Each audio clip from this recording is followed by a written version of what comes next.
Genesis 19. The two angels arrived at Sodom in the evening, and Lot was sitting in the gateway of the city. When he saw them, he got up to meet them and bowed down with his face to the ground. "My lords," he said, "please turn aside to your servant's house. You can wash your feet and spend the night and then go on your way early in the morning." "No," they answered, "we will spend the night in the square." But he insisted so strongly that they did go with him and entered his house. He prepared a meal for them, baking bread without yeast, and they ate. Before they had gone to bed, all the men from every part of the city of Sodom, both young and old, surrounded the house. They called to Lot, "Where are the men who came to you tonight? Bring them out to us so that we can have sex with them." Lot went outside to meet them and shut the door behind him. And said, "No, my friends. Don't do this wicked thing. Look, I have 2 daughters who have never slept with a man. Let me bring them out to you, and you can do what you like with them. But don't do anything to these men, for they have come under the protection of my roof." "Get out of our way," they replied. And they said, "This fellow came here as an alien, and now he wants to play the judge. We'll treat you worse than them." They kept bringing pressure on Lot and moved forward to break down the door. But the men inside reached out and pulled Lot back into the house and shut the door. Then they struck the men who were at the door of the house, young and old, with blindness so that they could not find the door. The 2 men said to Lot, "Do you have anyone else here, sons-in-law, sons or daughters, or anyone else in the city who belongs to you?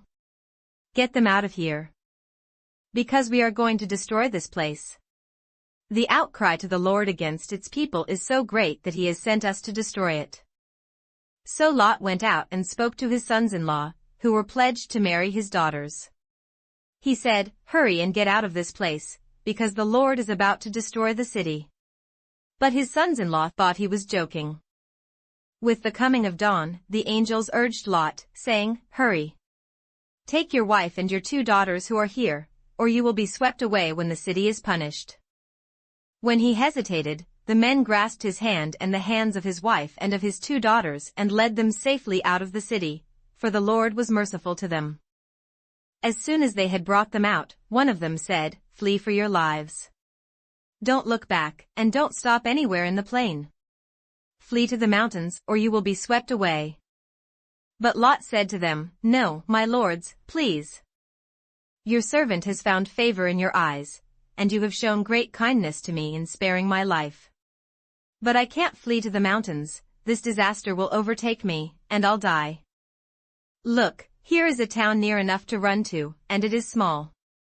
Let me flee to it. It is very small, isn't it? Then my life will be spared." He said to him, "Very well, I will grant this request too. I will not overthrow the town you speak of.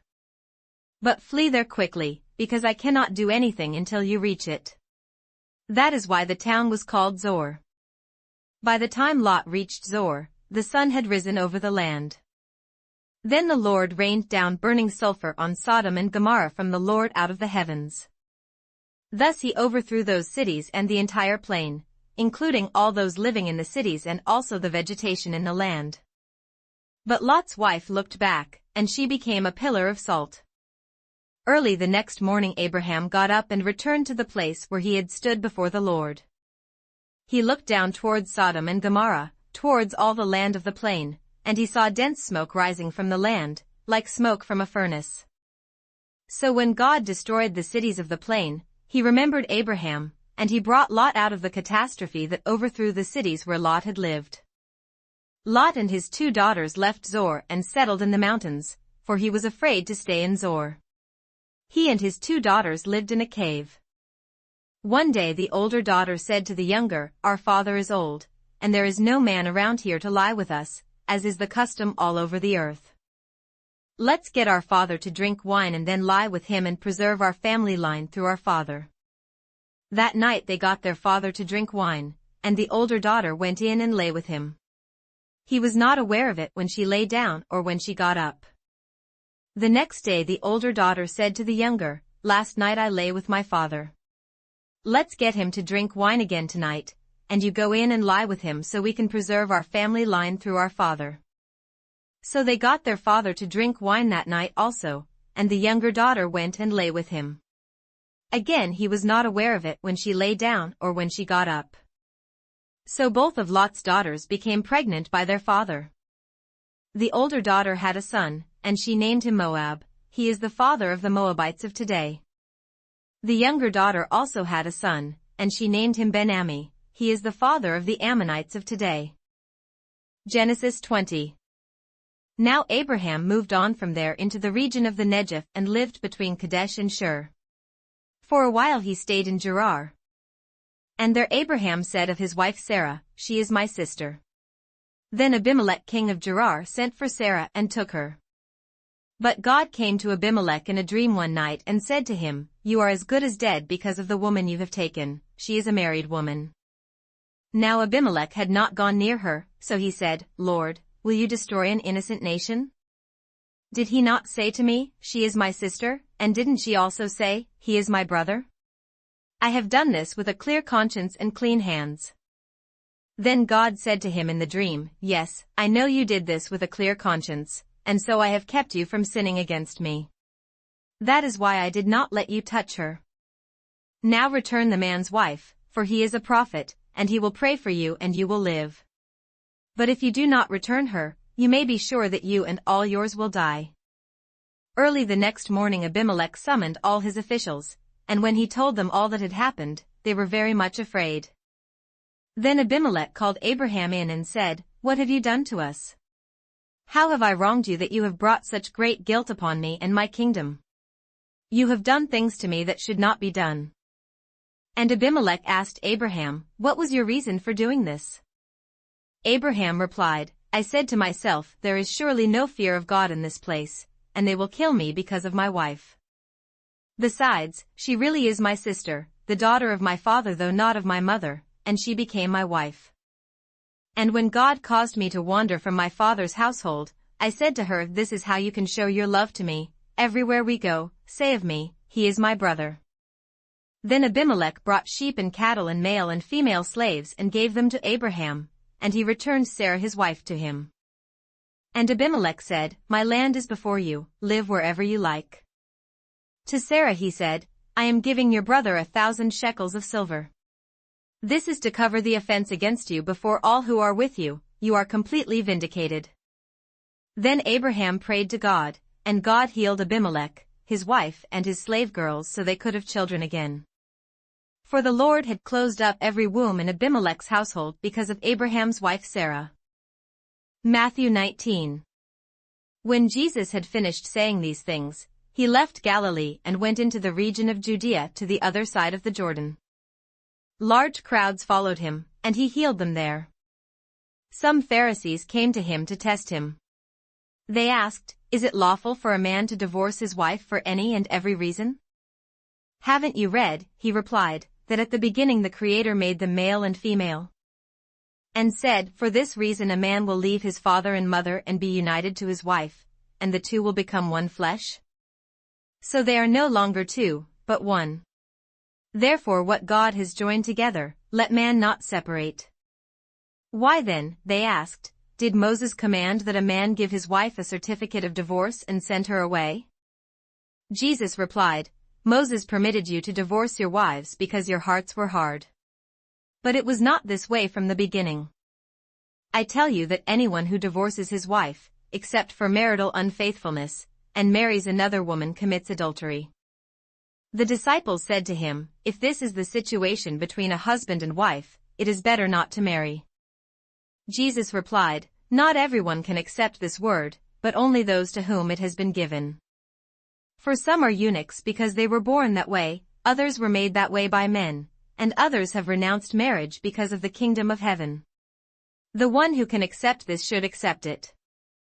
Then little children were brought to Jesus for him to place his hands on them and pray for them.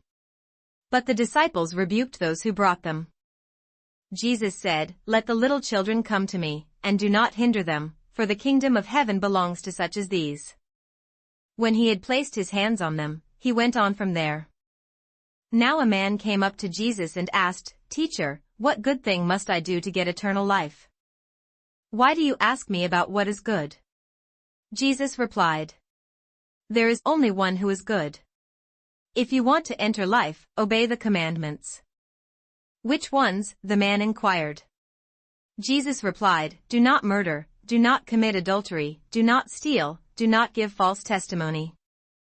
Honor your father and mother, and love your neighbor as yourself." "All these I have kept," the young man said. "What do I still lack?" Jesus answered, "If you want to be perfect, go, sell your possessions and give to the poor, and you will have treasure in heaven. Then come, follow me." When the young man heard this, he went away sad, because he had great wealth. Then Jesus said to his disciples, "I tell you the truth, it is hard for a rich man to enter the kingdom of heaven.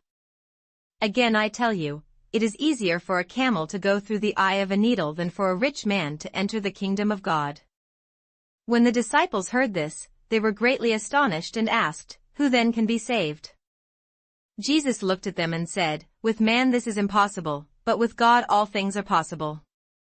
Peter answered him, "We have left everything to follow you. What then will there be for us?"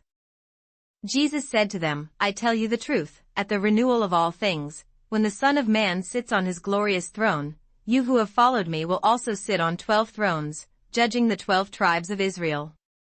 And everyone who has left houses or brothers or sisters or father or mother or children or fields for my sake will receive 100 times as much and will inherit eternal life. But many who are first will be last, and many who are last will be first." Matthew 20. For the kingdom of heaven is like a landowner who went out early in the morning to hire men to work in his vineyard. He agreed to pay them a denarius for the day and sent them into his vineyard. About the 3rd hour he went out and saw others standing in the marketplace doing nothing. He told them, "You also go and work in my vineyard, and I will pay you whatever is right." So they went. He went out again about the 6th hour and the 9th hour and did the same thing. About the 11th hour he went out and found still others standing around. He asked them, "Why have you been standing here all day long doing nothing?" "Because no one has hired us," they answered. He said to them, "You also go and work in my vineyard." When evening came, the owner of the vineyard said to his foreman, "Call the workers and pay them their wages, beginning with the last ones hired and going on to the first." The workers who were hired about the 11th hour came and each received a denarius. So when those came who were hired first, they expected to receive more. But each one of them also received a denarius. When they received it, they began to grumble against the landowner. "These men who were hired last worked only 1 hour," they said, "and you have made them equal to us who have borne the burden of the work and the heat of the day." But he answered one of them, "Friend, I am not being unfair to you. Didn't you agree to work for a denarius? Take your pay and go. I want to give the man who was hired last the same as I gave you. Don't I have the right to do what I want with my own money? Or are you envious because I am generous?" So the last will be first, and the first will be last. Now as Jesus was going up to Jerusalem, he took the 12 disciples aside and said to them, "We are going up to Jerusalem, and the Son of Man will be betrayed to the chief priests and the teachers of the law. They will condemn him to death, and will turn him over to the Gentiles to be mocked and flogged and crucified. On the 3rd day he will be raised to life."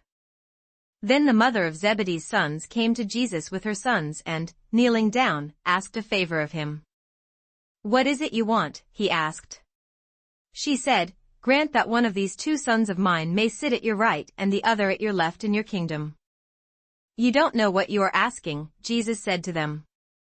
"Can you drink the cup I am going to drink?" "We can," they answered.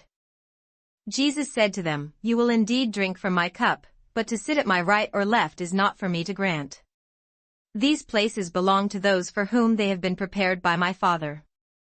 When the 10 heard about this, they were indignant with the 2 brothers.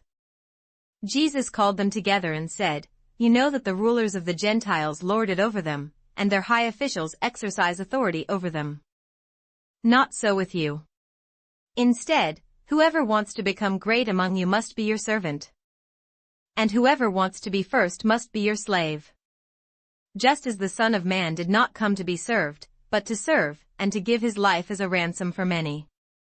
As Jesus and his disciples were leaving Jericho, a large crowd followed him. 2 blind men were sitting by the roadside, and when they heard that Jesus was going by, they shouted, "Lord, Son of David, have mercy on us." The crowd rebuked them and told them to be quiet, but they shouted all the louder, "Lord, Son of David, have mercy on us." Jesus stopped and called them. "What do you want me to do for you?" he asked. "Lord," they answered, "we want our sight." Jesus had compassion on them and touched their eyes. Immediately they received their sight and followed him. Psalms 10. Why, O Lord, do you stand far off? Why do you hide yourself in times of trouble? In his arrogance the wicked man hunts down the weak, who are caught in the schemes he devises. He boasts of the cravings of his heart, he blesses the greedy and reviles the Lord. In his pride the wicked does not seek him, in all his thoughts there is no room for God. His ways are always prosperous, he is haughty and your laws are far from him, he sneers at all his enemies. He says to himself, "Nothing will shake me, I'll always be happy and never have trouble." His mouth is full of curses and lies and threats, trouble and evil are under his tongue. He lies in wait near the villages, from ambush he murders the innocent, watching in secret for his victims. He lies in wait like a lion in cover, he lies in wait to catch the helpless, he catches the helpless and drags them off in his net.